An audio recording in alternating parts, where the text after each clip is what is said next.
դա անմիջապես հաջորդեց հեռախոսազրույցին, որը տեղի ունեցավ մեր ռազմավարական դաշնակցի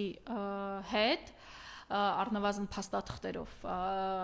դաշնակցի հետ, եւ այն ժամանակ, երբ որ մենք հասարակությունը, հայկական հանրությունը պետք է քննարկեր այդ կարևորագույն հատվածը մեր այսօրվա, որ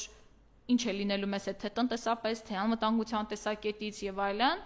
միանգամից այսպես շիֆթ եղավ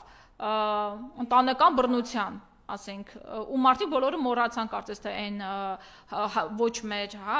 ավելի նեղ շրջանակով, ով որ կարևորում էր այդ հեռախոսազրույցը, որ տեղի ունեցավ, ինչպես իրավացիորեն ճիշտ ասեցիք, բավական երկար ժամանակ հետո, այլ sense ու միանգամից սկսեցինք խոսել ընտանիքում ինչ-որ բռնությունների մասին, եւ իհարկե սպասվում է սեպտեմբեր ամիսը, երբ որ քննարկվելու է Ստամբուլյան կոնվենցիան եւ այս հողի նախապատրաստումը առավել քան ակնհայտ էր։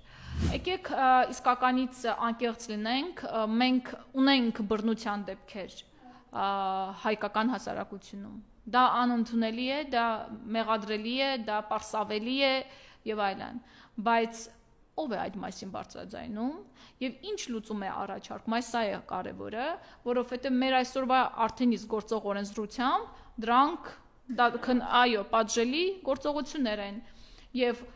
ով է դրա մասին խոսում, մի տիկին, ով որ լուռ էր այն ժամանակ, երբ որ բազմաթիվ կանայք բռնության էին ենթարկվում։